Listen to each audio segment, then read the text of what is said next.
जय जय जय जय गुरुदेव महाराज की जय। जय हिमालय।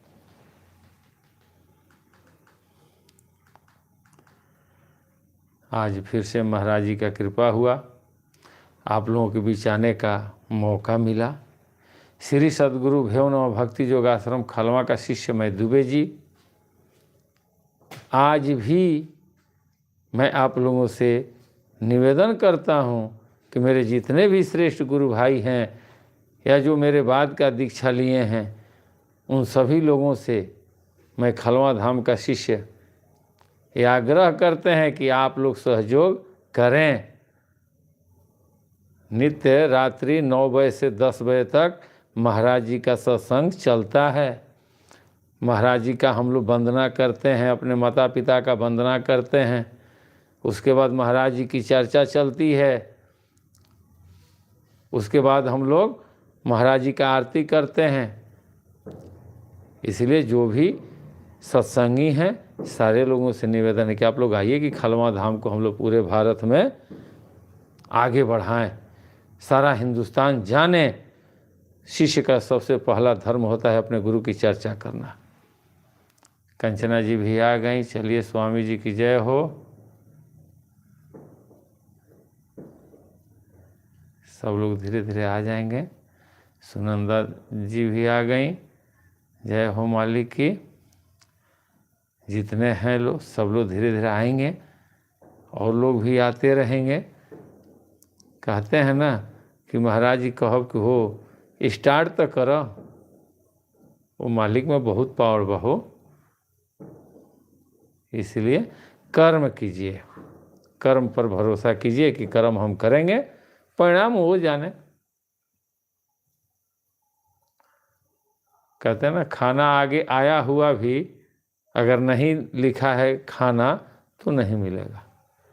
इसलिए कर्म करते रहिए, आगे प्रभु की माया।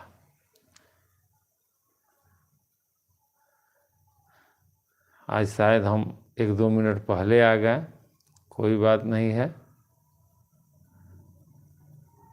9 बज ही गया होगा। रंजना जी भी आ गए। चलिए, अच्छा है। स्वामी जी की जय हो।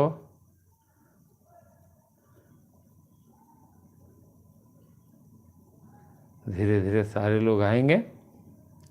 अब सर्वप्रथम हम लोग अपने गुरु महाराज का और अपने माता पिता का वंदना कर लें।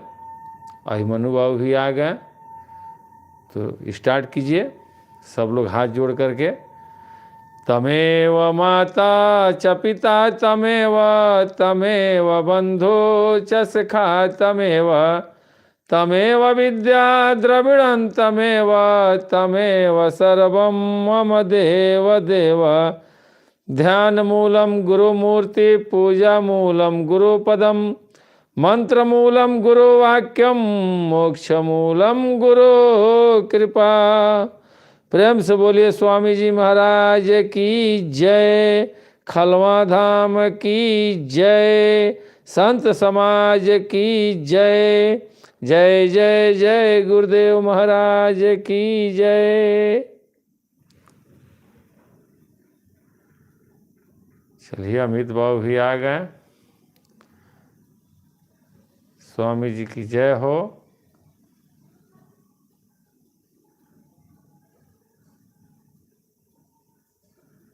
अच्छा है। हर हर महादेव कहिए, ओम नमः शिवाय कहे, नीलकंठ जी महाराज कहिए, जो कहिए सब सही है। हरि अनंत हरि कथा अनंता, कहु सुनहु बहु विधि सब संता। उस परमात्मा का अनेकों नाम है। जिस नाम से आप पुकार लें वो सुन लेते हैं।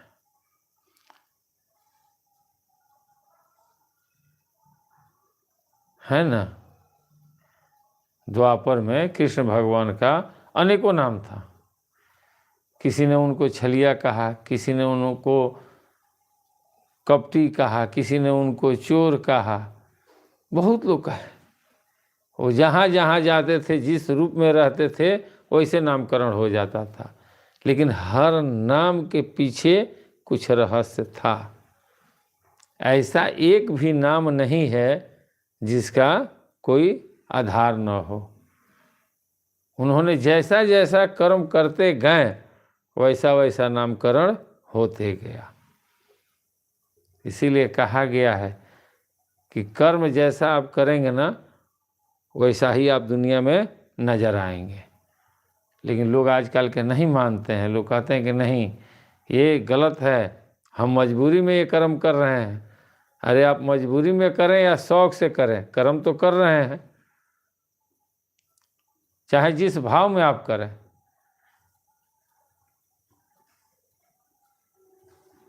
करना है। अगर आप ये सोचते हैं कि हम कर्म नहीं करेंगे तो ऐसा संभव नहीं है। गीता में कृष्ण बोले हैं अर्जुन से कि आप युद्ध करो, कर्म करो, निष्काम, बगैर फल की इच्छा किए ही कर्म करो। तो अर्जुन बोले हैं कि बगैर फल का कर्म कौन करता है, कैसे होगा? फल की इच्छा ही तो कर्म कराती है। तो वहाँ कृष्ण बोले हैं कि अर्जुन, अब तुम्हें सोचना है कि कर्म करना है कि नहीं करना है। कर्म तो तुमको करना है, हर हाल में करना है। इसलिए कि भोजन करोगे ना, वह भी एक कर्म है। भोजन करना भी एक कर्म है।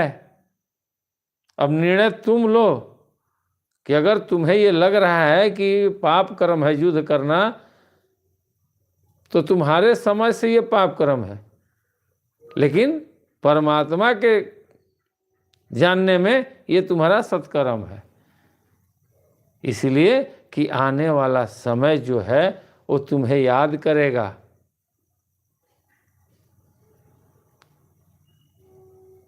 वो याद करेगा। आप आदर्श हो। आप अगर युद्ध नहीं करते हो तो कल ये पूरा संसार कहेगा कि अर्जुन इतने बड़े पांडव योद्धा थे, उनके साथ ऐसी ऐसी घटनाएं हुई, लेकिन वो लोग क्या थे? कुछ नहीं। वो लोग युद्ध क्यों नहीं किया? ये तुम अपने लिए नहीं कर रहे हो, ये पूरे संसार के लिए कर रहे हो। ऋषु बाबू भी आ गए, स्वामी जी की जय हो। ये तुम्हारा आदर्श है, ये तुम्हें करना ही पड़ेगा। नहीं करोगे तो दुनिया तुझे कायर कहेगी। और करते हो तो परिणाम जो भी हो, तुम्हारी विजय भी हो सकती है और पराजय भी हो सकती है। सेम इस पर ले लीजिए। अगर हम लोग सत्संग करते हैं नित्य रात्रि में 9 बजे से 10 बजे तक, ठीक है। हम लोग सोचते हैं कि चलो भाई महाराज जी हैं, कल्याण करेंगे, अच्छा है। अगर कुछ लोग कहते हैं कि अरे वो बैठने से थोड़ी महाराज जी हैं, तो अगर महाराज जी नहीं भी हैं तो भी ये प्राकृतिक साक्षी है ना कि हम लोग 1 घंटा बैठ करके अपने गुरु की वंदना करते हैं, गुरु की स्तुति करते हैं, चर्चा करते हैं, जीवन पर चर्चा करते हैं। यह 1 घंटा का समय हम लोग का निकलता है ना, ये कम है, बहुत है। 1-1 रुपया बैंक में जमा होता है ना तो नहीं महसूस होता है भाई 1 रुपया कहाँ आएगा जाएगा। लेकिन जिस दिन वो कैश होता है ना, जब निकलना पड़ता है 30 साल 40 साल बाद, तो वही पड़ोसी बोलते हैं कि कितना अमीर है, 1-1 रुपया रखता था। हम लोग कहते थे कि 1-1 रुपया जोड़ने से क्या होगा, कुछ नहीं होगा। आज देखो तो इसका कई लाख रुपया मिला है। जिस जमीन को आज से 40 साल पहले लोग 5,000 रुपया कट्ठा खरीदते थे, आज जाइए 50 लाख रुपया कट्ठा है। तो जो उस समय समझदार था वो आज भी समझदार है, और जो उस समय बुर्बक था वो आज भी बुर्बक है। तो कर्म करना चाहिए, जैसा भी हो, जिस भाव में हो कीजिए। इसमें कोई परहेज नहीं है कि आपको ऐसे रह के ही करना है। हम नहीं नहाए हैं तो सत्संग में क्यों जाएंगे? नहीं, लिखा है कि नहाए धोए क्या हुआ, जो मन मैल न जाए, अमीन सदा जल में रहे, धोए बास न जाए। गंगा जी का पानी शुद्ध होता है, अमृत के समान होता है, और उसमें रातों दिन मछली रहती है। वही गंगा जल आपके मुख में डाला जाता है, उसका सुगंध देखिए, कहीं से उसमें वास नहीं आएगा गंगा जल में, लेकिन वही मछली उसी गंगा जल में है, गंगा जी में वो है। और मछुआरा जब निकालता है तो लोग ले जाते हैं, कितना हो उसको धोइए पोछिए, क्या उसमें से महक जाता है? नहीं जाता है। क्यों नहीं जाता है? तो कहीं भी राम कथा हो, सत्संग हो, आत्मा को शुद्ध रहना चाहिए, मन को साफ रखिए। ऊपर से खूब साफे हो और भीतर पूरा काला भरा हो तो सफाई किस काम का?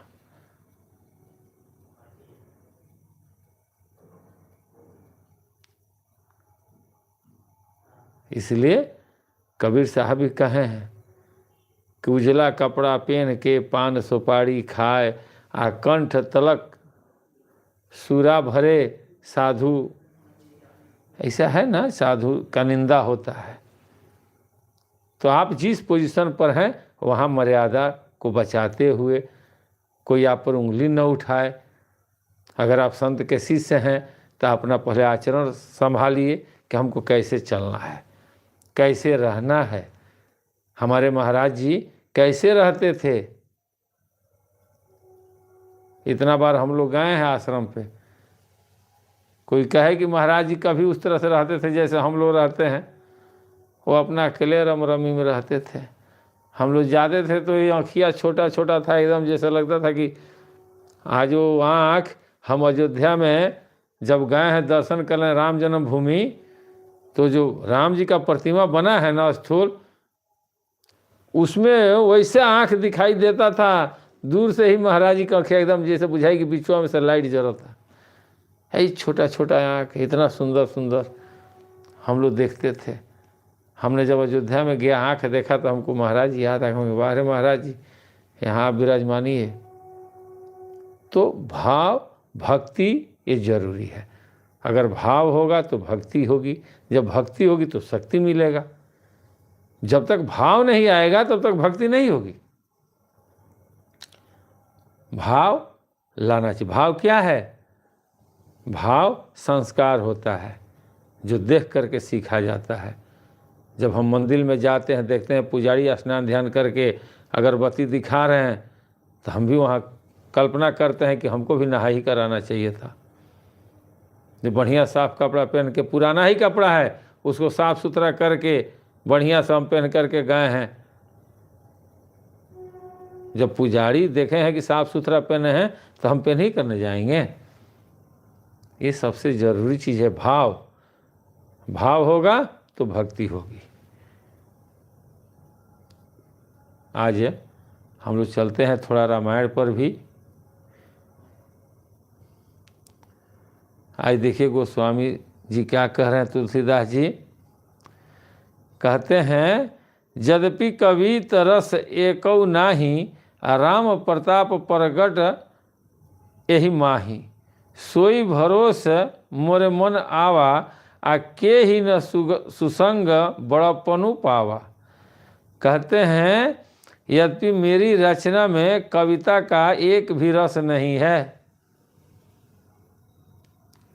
मेरे कहने का मतलब कि मैं जो बोल रहा हूँ इसमें कुछ भी नहीं है भाई, ये मेरे बस का नहीं है बोल देना। ये गोस्वामी तुलसीदास जी संकेत करते हैं। तो कैसे? वो किनके बल पर बोल रहे हैं? वो अपने गुरुदेव के बल पर बोल रहे हैं। जैसे हम लोग यहाँ बैठे हैं, अभी अगर मालिक का इच्छा न हो तो तुरंत फोन आएगा, होगा कि बहुत इमरजेंसी है, जल्दी आ जाइए, छोड़ना पड़ जाता है।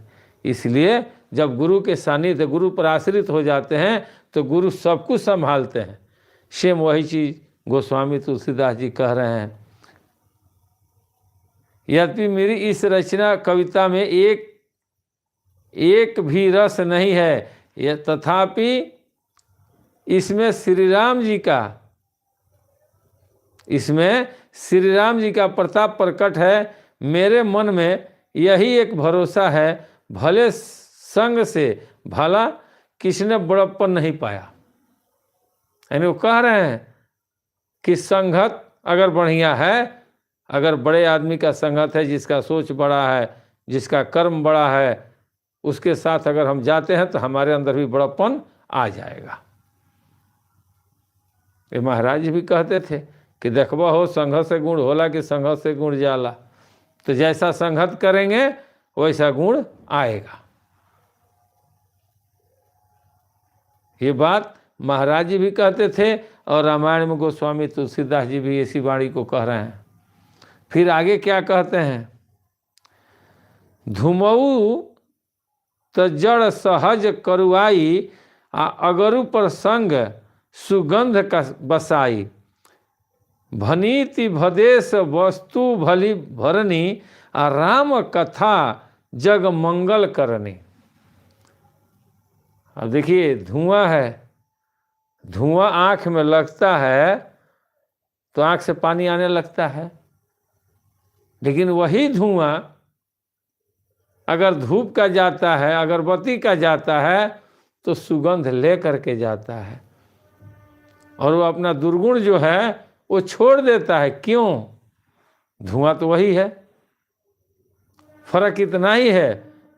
लकड़ी भी है उसमें, ऐसा नहीं है कि बगैर लकड़ी का है। अगर धूप जला रहे हैं तो भी लकड़ी, अगर बत्ती जला रहे हैं तो भी लकड़ी, लेकिन उसके साथ में कौन है? सुगंध है। यहाँ बता रहे हैं कि साथ में किसके आप हैं, उसको भी ध्यान दीजिए कि क्या धर्म को जानने वाले के साथ हैं, आकि परम धर्म को जानने वाले के साथ में हैं।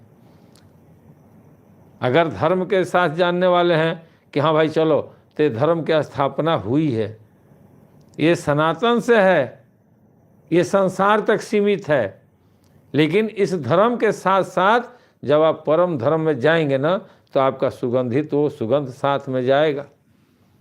परम धर्म वही केमिकल है जो लकड़िया में धूप होता है ना, जो रस होता है, जो सुगंध देता है, वही परम धर्म का कर्म है।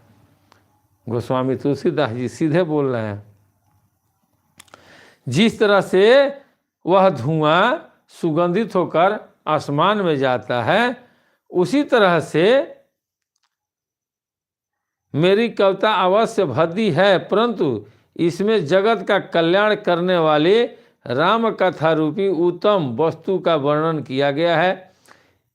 इससे यह भी अच्छी समझी जा सकती है।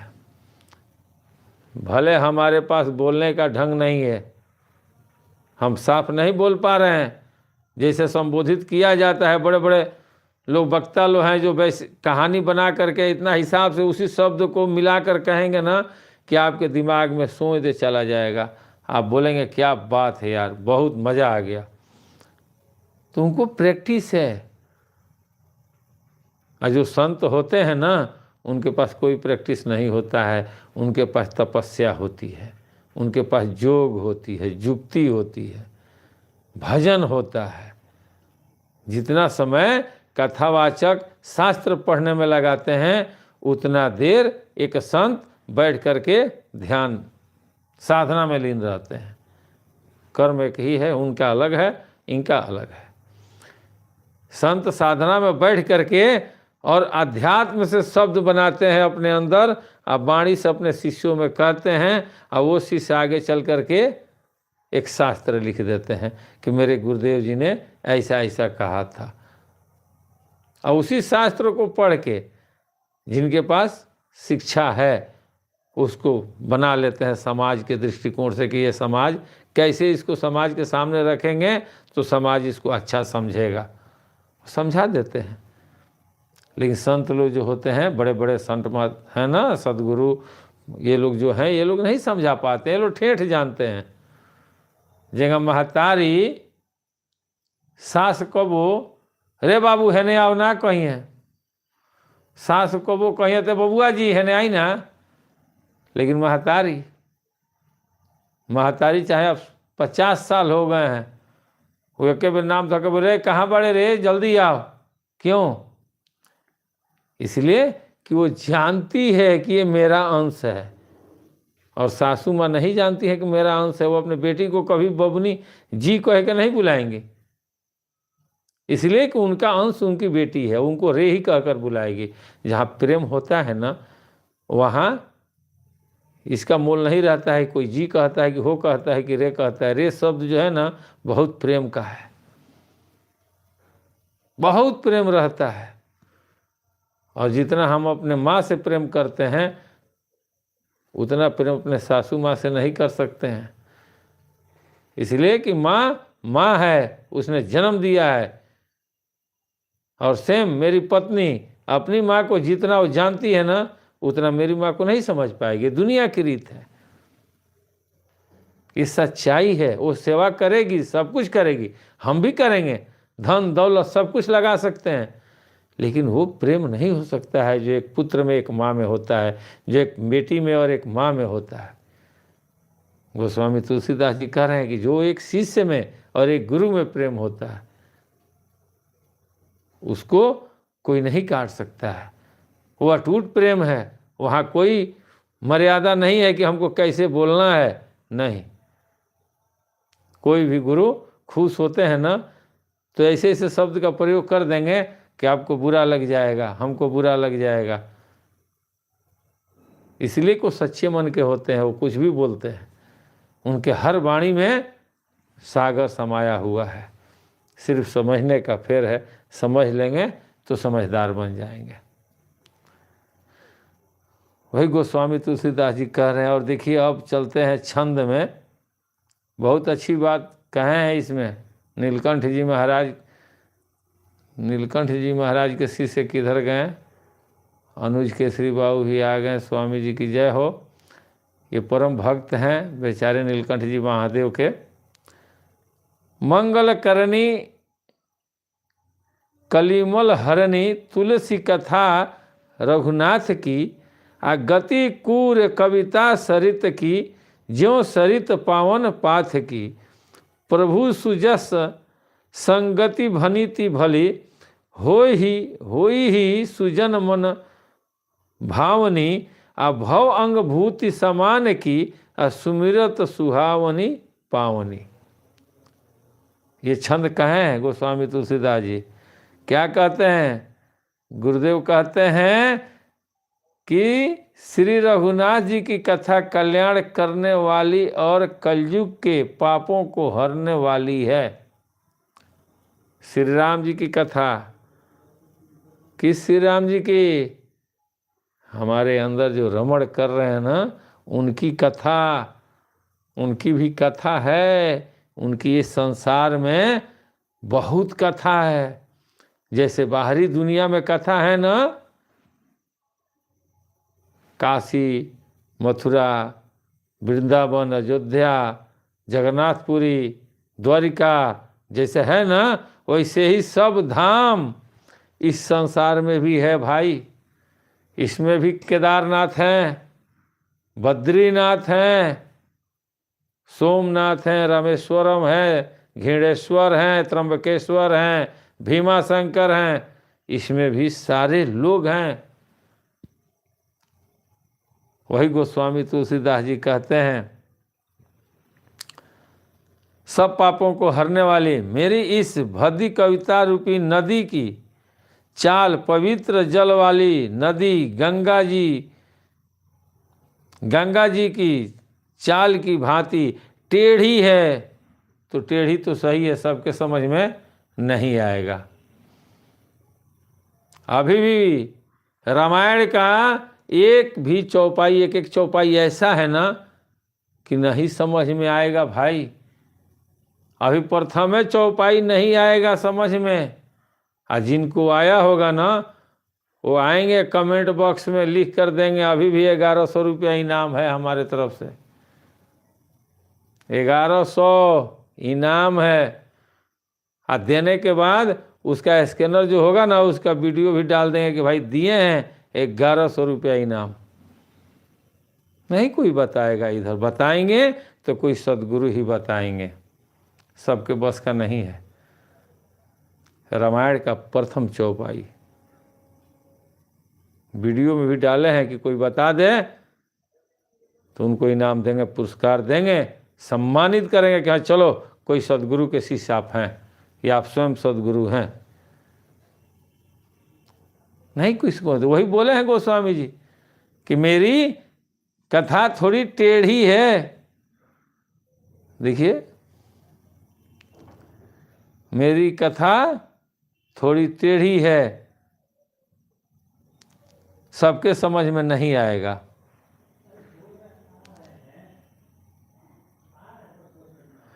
और क्या कह रहे हैं,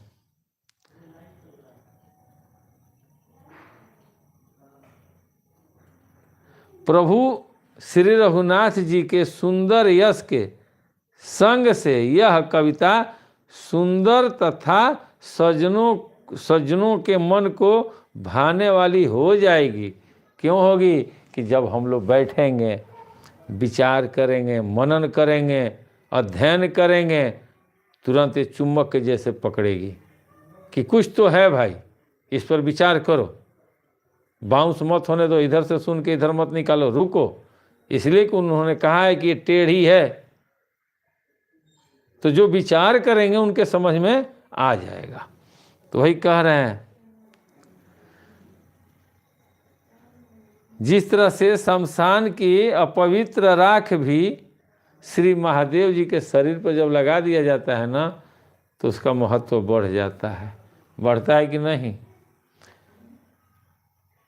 अगर शमशान से कोई मरा हो, आप लोग देखे होंगे, जब हम लोग चाहे कोई भी आदमी जब मर जाता है ना, तो उसकी जो फूला बुताने जाते हैं तो हड्डी लेकर के गंगा जी में जाते हैं डालने के लिए। तो आप लोग सुने होंगे कि जब जिस घड़ा में, जिस बर्तन में हम लोग हड्डियाँ रखते हैं ना, आज जब ले जाकर जाते हैं गंगा जी में डालने, तो अकेले नहीं जाते हैं, साथ में कोई जाता है। इतना डर रहता है।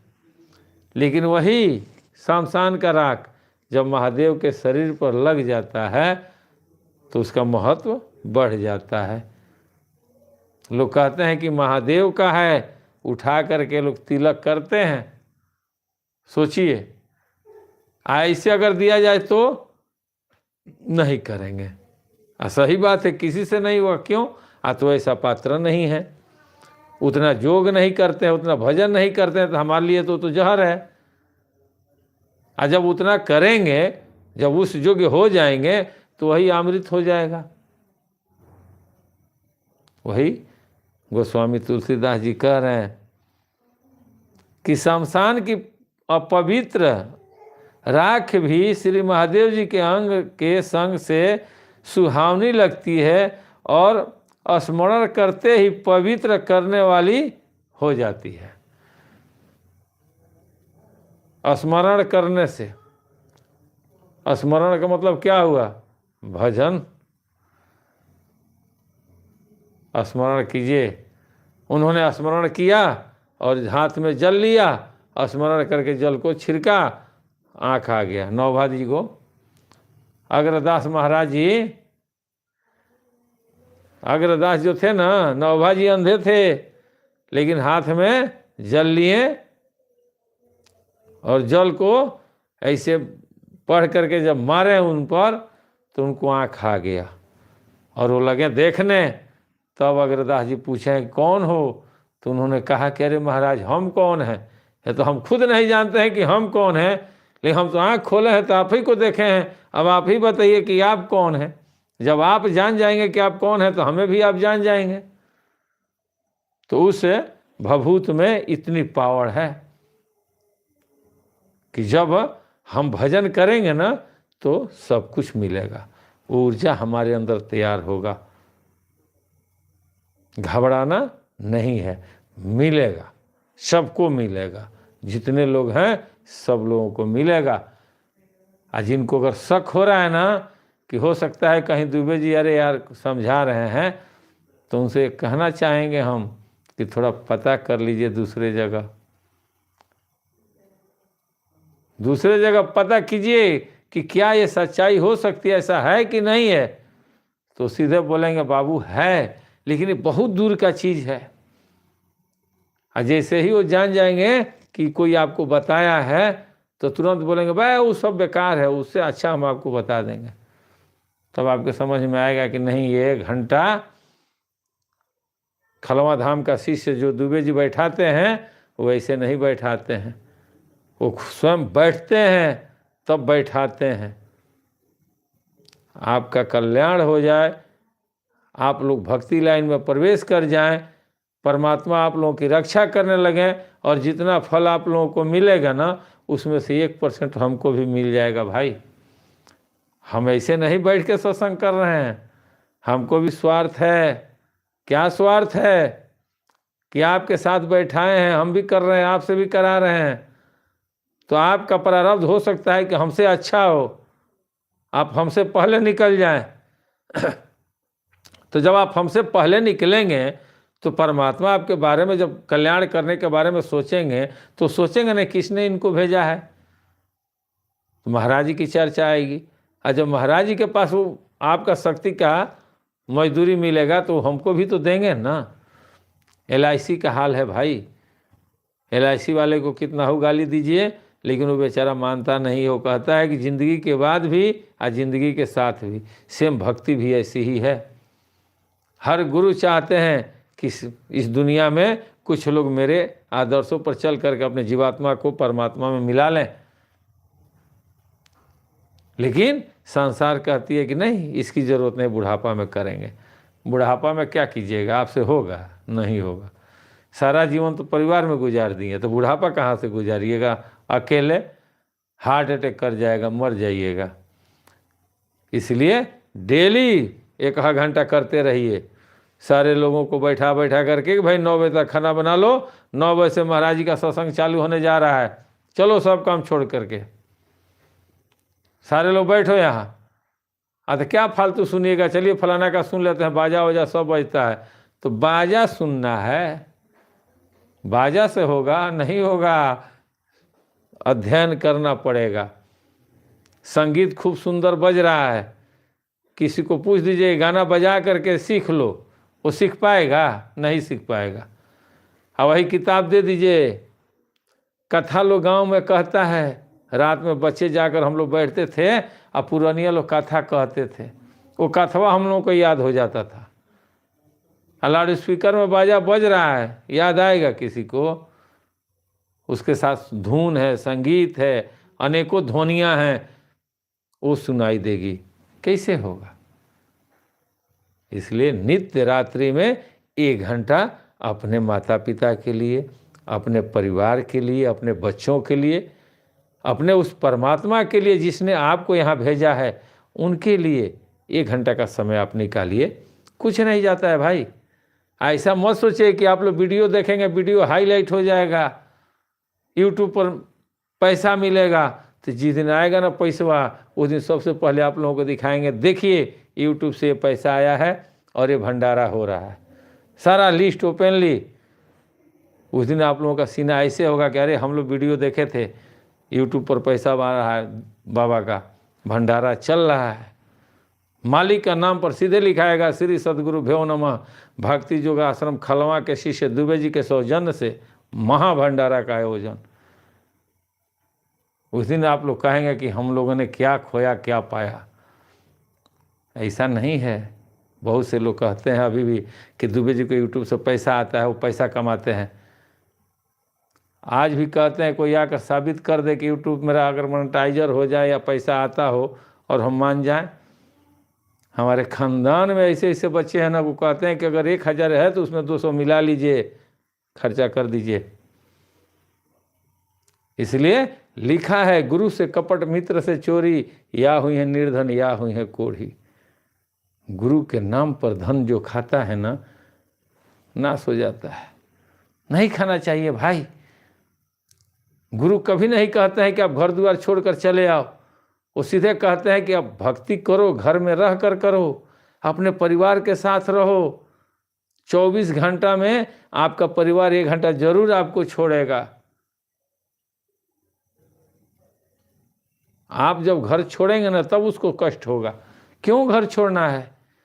अपने बाल बच्चा के साथ रहिए, खुशहाल जीवन काटिए, लेकिन डेली 1 घंटा समय दीजिए, ताकि जिस दिन आपका उम्र 50-55 हो तो उस दिन आपको सोचना न पड़े बैराग के लिए कि अब से स्टार्ट करते हैं। उस समय नहीं हो पाएगा स्टार्ट भाई।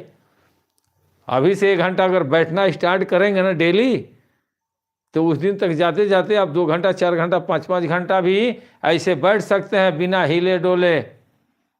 विचार कीजिए। नहीं तो जिनका उम्र 70 साल, 80 साल हो गया है, 60 साल, 65 साल, उनसे जाकर पूछिए कि अगर वो नहीं बैठने का अगर पहले से अभ्यास किए हैं तो क्या इस समय वो बैठ पाएंगे? नहीं बैठ पाएंगे। त्राहिमाम हो जाएंगे, बीपी हाई हो जाएगा उनका।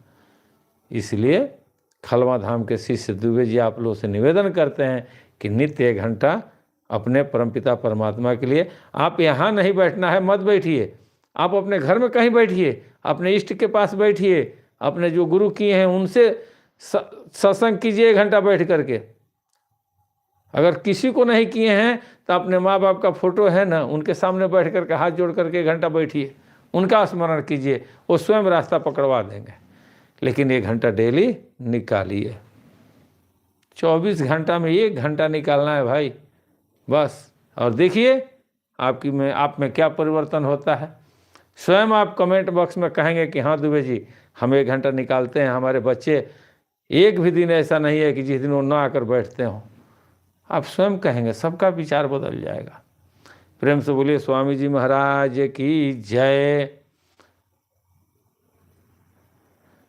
और इसके आगे क्या कहते हैं कि संघर्ष से गुण होता है कि संघर्ष से गुण जाए।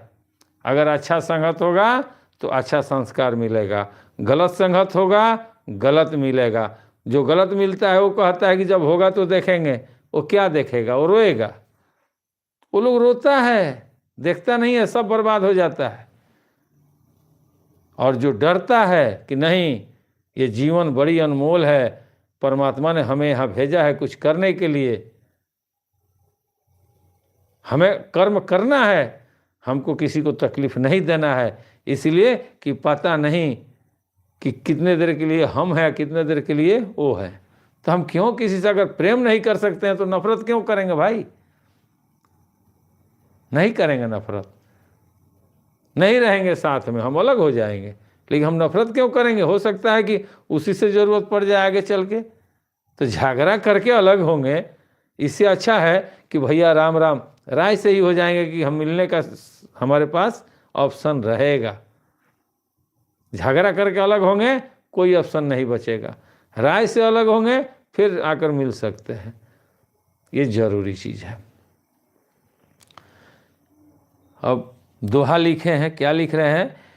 प्रिय लागी अति सब ही मम भनिति राम जस संग, आ दारू विचारू की करई को बंदी मलय प्रसंग।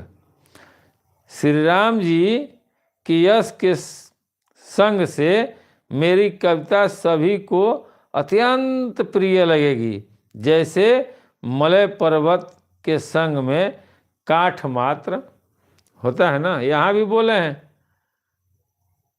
कि श्री राम जी के यश से, यानी महाराज जी के कृपा से मेरी भी वाणी लोगों को प्रिय लगेगी, जैसे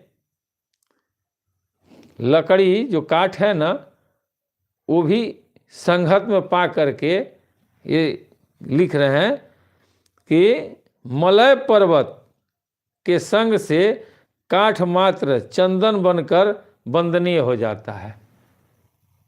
मलय पर्वत एक है जहाँ पे चंदन ही चंदन होता है।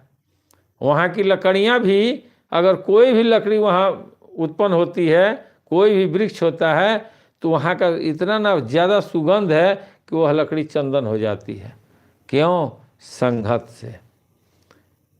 अगर अच्छे का संगत हुआ अच्छा आप हो जाएंगे, गलत का संगत हुआ गलत हो जाएंगे। तो ये आप पर निर्णय लेना है, आपको सोचना है कि हम गलत के साथ चलें, हमको क्षणिक सुख चाहिए कि हमको आध्यात्मिक सुख चाहिए, परम शांति चाहिए, आकि क्षणिक शांति चाहिए। परम शांति चाहिए तो परम धाम के लिए मेहनत करना पड़ेगा। क्षणिक सुख चाहिए तो चटपट वाला है, वो चटपट कीजिएगा, चटपट हो जाएगा, फिर आप ज्यों के त्यों हो जाएंगे, अस्थाई नहीं होगा। इसीलिए ना कहा गया है कि चल संपत्ति और अचल संपत्ति। ये देखिए परमात्मा ने भी दो जगह बनाई है प्राकृतिक। एक बना दी है चल संपत्ति, पैसा कौड़ी, अरबों रुपया हो जाए, लेकिन लोग कहते हैं ना कि अरबों रुपया है तो क्या हुआ, चल संपत्ति है। लेकिन अगर 10 धूर जमीन आपने खरीद लिया कहीं, किसी के मुखार बिंदु से सुने हैं कि चल संपत्ति है?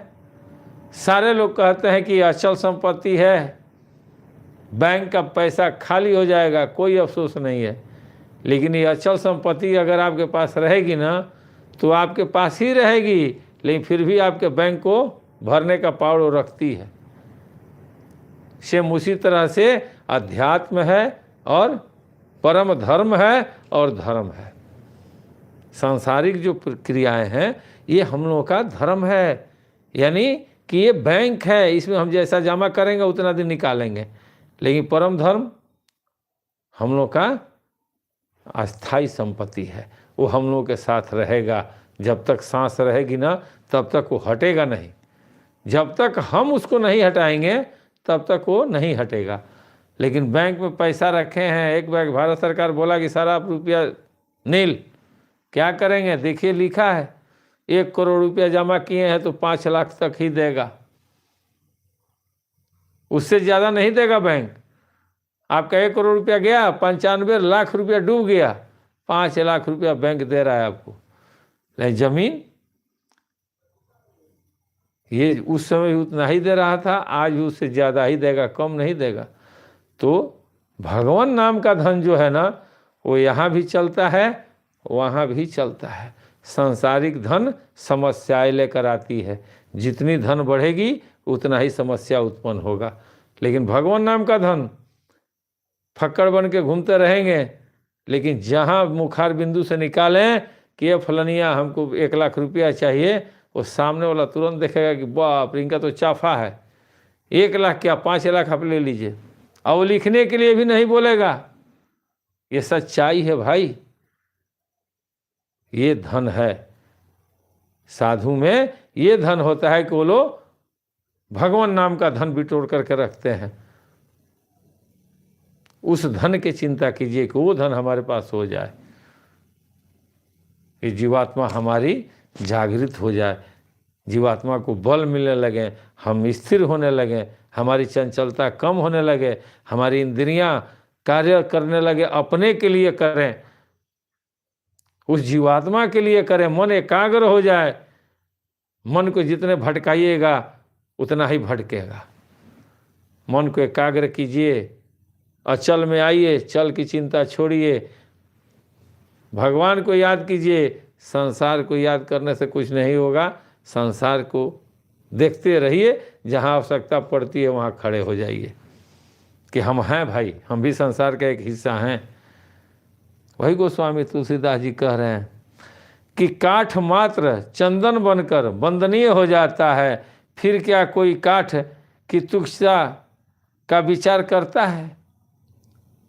कोई भी दूसरा काठ, अगर वो जो काठ चंदन बन गया तो क्या फिर वो काठ बनना चाहेगा? वो नहीं बनना चाहेगा। एक बार आप परमात्मा के सानिध्य अगर आ गए तो फिर आप सारे सांसारिक सुख से मुंह मोड़ लेंगे, आपको उससे कई गुना सुख मिलेगा भाई। और एक बात बता दें, राज की बात, प्राकृतिक जिस तरह से हम लोगों के लिए यहाँ खाना पीना का व्यवस्था की है ना, दूध दही मलाई, सेम उसी तरह से जब आप 55 60 70 साल के होंगे ना, 55 साल के 60 साल के, और जब बैराग लेंगे ना तो वहीं पे महाराज जी का बढ़िया याद आएगा कि शेर संत के नीति नित मारे नित खाए।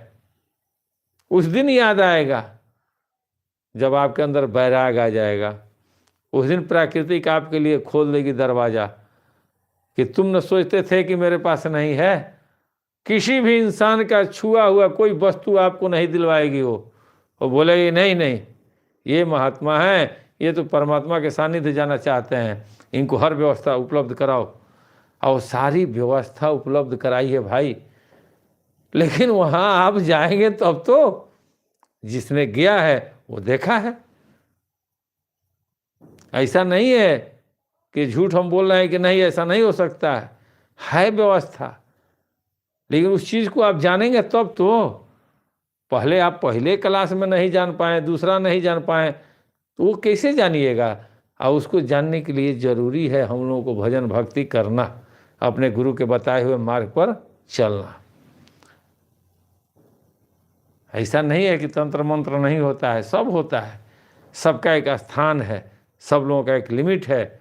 चौकीदार का लिमिट है थाना को इन्फॉर्मेशन देना, थाना को लिमिट है एसपी को देना, एसपी को लिमिट है डीएम को देना, डीएम को लिमिट है आगे बढ़ाना। सेम उसी तरह सिस्टम है, हर चीज़ है इस सृष्टि में, कुछ भी गलत नहीं है। इसीलिए गोस्वामी तुलसीदास भी कहते हैं और सारे संत कहते हैं, कर भला तो हो भला, कर बुरा तो हो बुरा। अब हम लोग चलें दूसरे दोहा पे। श्याम सुरभि पय विशद अति, गुनद करही सब पान, आ गिरा ग्राम असिय राम जस, गावहि सुनहि सुजान। श्यामा गौरी काली होने पर भी, श्यामा गौ काली होने पर भी उसका दूध उज्ज्वल और बहुत गुणकारी होता है। एक श्यामा गाय होती है ना, काली गाय, लेकिन देखने में काली होती है, लेकिन उसका दूध उजला ही होता है। गोस्वामी जी कह रहे हैं उज्ज्वल और बहुत गुणकारी होता है, यही समझकर सब लोग उसे पीते हैं। इसी तरह गंवारू भाषा में होने पर 100 होने पर भी श्री सीताराम जी के यश को बुद्धिमान लोग बड़े चाव से गाते और सुनते हैं।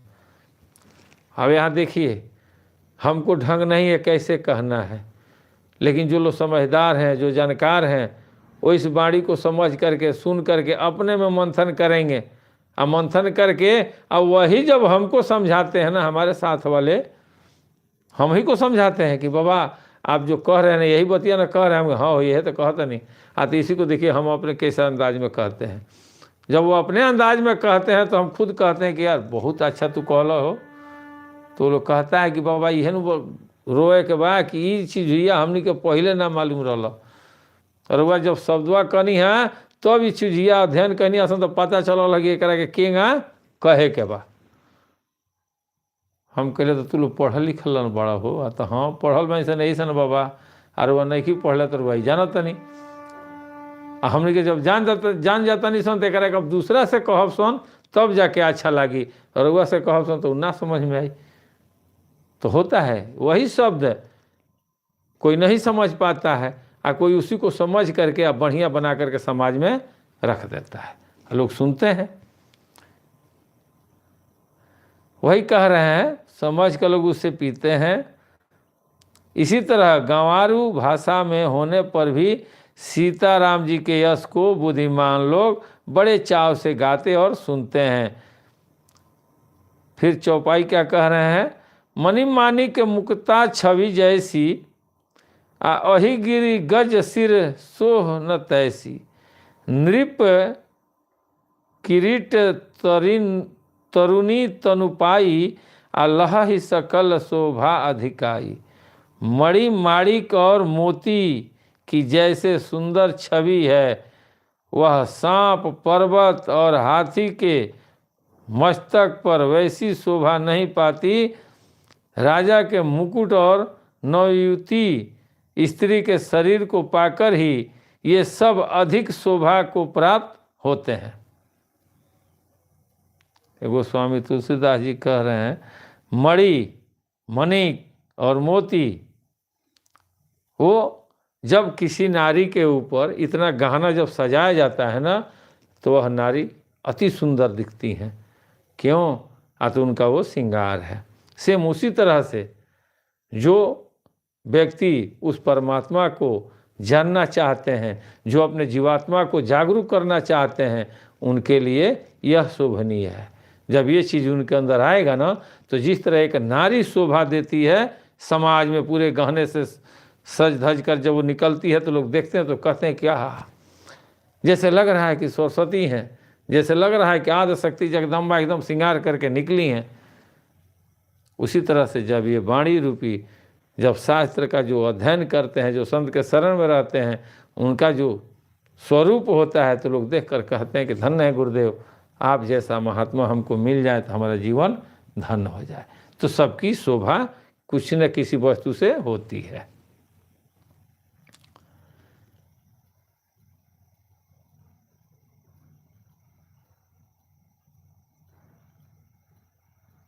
अब लीजिए,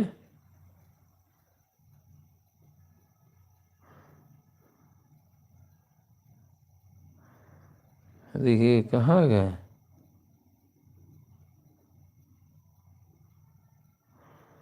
मणि महाराज,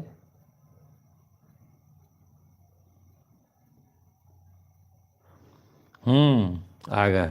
देखिए हम भी इधर उस पेज में देख रहे थे, इधर हम पढ़ रहे थे। तैसे ही सुकवि कवि बुध कहाही, उपजहि अनंत अनत अनत छवि लहाही। भगति हेतु विधि भवई बिहाई, सुमिरत शारद आवती धाई। इसी तरह बुद्धिमान लोग कहते हैं कि सुकवि की कविता भी उत्पन्न और कहीं होती है और शोभा अत्यंत कहीं पाई जाती है। अर्थात कवि की वाणी से उत्पन्न हुई कविता वहाँ शोभा पाती है जहाँ उसका विचार प्रचार तथा उसमें कथित आदर्श का ग्रहण और अनुसरण होता है। कवि के स्मरण करते ही उसकी भक्ति के कारण सरस्वती जी ब्रह्मलोक को छोड़कर दौड़े चली आती है। यानी कि अगर भाव है और भक्ति है तो परमात्मा आप में तुरंत वास करेंगे, आपके गुरुदेव आप में वास करेंगे और कहेंगे कि हाँ, आप मेरी चर्चा करते हो, मैं सदैव तुम्हारे साथ रहूँगा। प्रेम से बोलिए स्वामी जी महाराज की जय।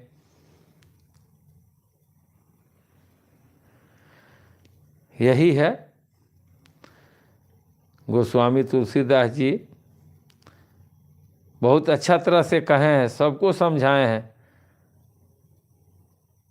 लेकिन कोई समझे तब तो।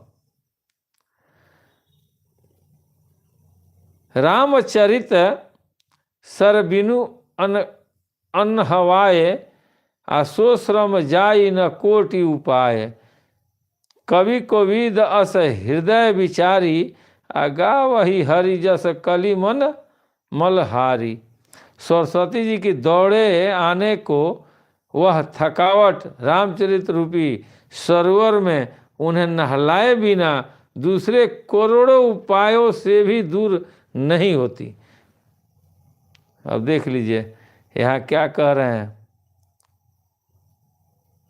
वह सरस्वती जी को रामचरित्र रूपी सरोवर में यानी झील में, यहाँ भी आ रहा है ना चर्चा, सरोवर झील के किनारे काकभूषुंडी जी राम कथा सुनाते थे, गरुड़ जी गए थे सुनने, यहाँ अब आ रहा है धीरे धीरे वो सब लाइन। अब सरोवर उन्हें नहलाए बिना दूसरे करोड़ों उपायों से भी दूर नहीं होती। कवि और पंडित अपने हृदय में ऐसा विचार कर कलयुग के पापों को हरने वाले श्री हरि के यश की गान करते हैं। अब देखिए यहाँ ये नहीं कह रहे हैं कि कलयुग के इस पाप को हरने वाले श्री राम के यश की गान करते हैं, नहीं कहे हैं। यहाँ क्या कह रहे हैं, कलयुग के पापों को हरने वाले श्री हरि के, हरि आ गए हैं ना, हरि अनंत हरि कथा अनंता, यानी सब में हरि हैं। राम में भी हरि थे, कृष्ण भी हरि हैं, महादेव में भी हरि थे, ब्रह्मा में भी हरि थे, हम में भी हरि हैं, आप में भी हरि हैं। हरि अनंत, हरि कथा अनंता, आ कहु सुनहु बहु विधि सब संता। तो लोग कहते हैं कि उस परमात्मा को याद करो, तो उस परमात्मा को याद करेंगे कब? कि जब उसके अंश को याद करेंगे तब। हम इस परमात्मा, अपने आत्मा को न याद करके और चाहे कि परमात्मा को याद कर लें, कदापि नहीं होगा, संभव ही नहीं है। प्रेम से बोलिए स्वामी जी महाराज की जय हो, खलवा धाम की जय हो। अब आज का यहीं पे रोका जाता है, इसलिए टाइम नहीं है, और महाराज जी का आरती भी होना जरूरी है, इसलिए सारे लोग हाथ जोड़ लें और अपने पूरे परिवार को अपने में समाहित करें और उनको भी अपने में ले करके और महाराज जी के चरणों की तरफ ध्यान दें। और जो गुरु नहीं किए हैं वो अपने माता पिता के चरणों की तरफ ध्यान दें। ध्यान मूलम गुरु मूर्ति, पूजा मूलम गुरु पदम, मंत्र मूलम गुरु वाक्यम, मोक्ष मूलम गुरु कृपा। हरि ओम जय श्री जगतारण, स्वामी जप श्री जगतारण, कलिके कलुष विभंजन, भवताप निवारण।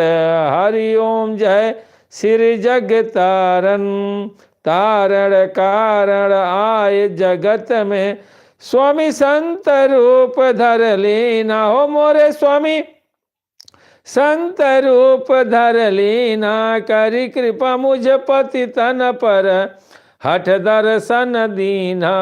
हो मोरे स्वामी हठ दर्शन दीना, रूप अनूप महाछविधारी, जन को मन मोहे। हो मोरे स्वामी जन को मन मोहे, दरस करत अधनाशय, वर्ण सके अस को है। हरि ओम जय श्री जगतारण, मधुर बचन संशय, सबना सतनाम मलोक दीना। हो मोरे स्वामी नाम मलोक दीना, जीवन मुक्ति लखो प्रभु निज शरण न कर लेना।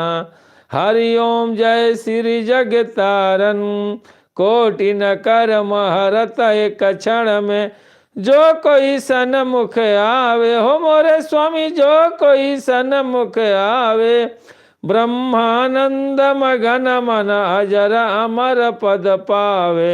हरि ओम जय श्री जगतारण, बिन सेवा जो द्रवे दीन पर, प्रभु सम को हितकारी। हो मोरे स्वामी प्रभु सम को हितकारी, तज प्रभुता निज जन की, करत सदा रखवारी। हरि ओम जय श्री जगतारण, मुनि अवतार सकल सुर माया, प्रभु आज्ञा सिरधारी। हो मोरे स्वामी प्रभु आज्ञा सिरधारी, पावन हुए पतित जग आके शरण तुम्हारी। हरि ओम जय श्री जगतारण, नाना कर्म धर्म मति प्रगटे, संत भेष किए धारण। हो मोरे स्वामी संत भेष किए धारण, सो संशय सब नाश किए, जय हो अधम उदाहरण।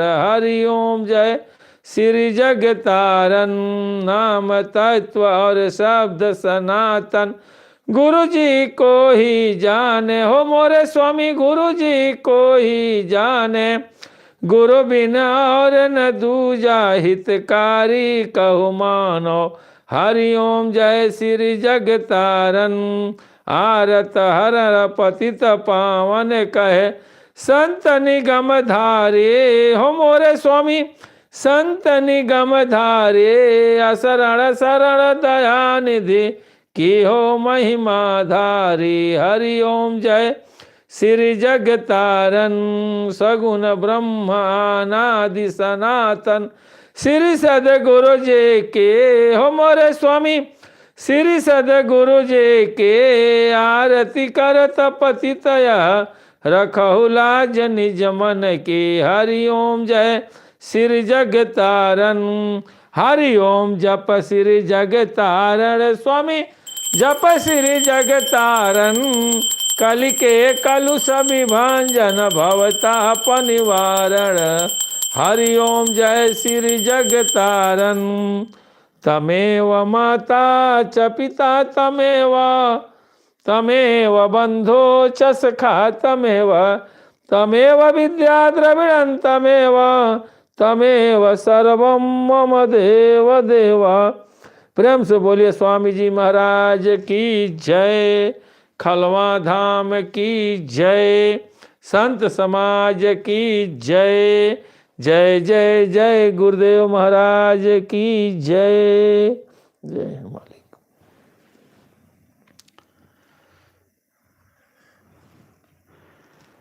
चलिए, आज का सत्संग समाप्त हुआ।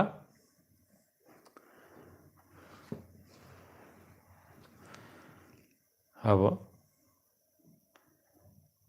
जय हो, सारे लोग जयकारा लगा लें। आज की मुलाकात बस इतनी, चाहे आप कल कर लीजिएगा बात जितनी। जय खलवा धाम।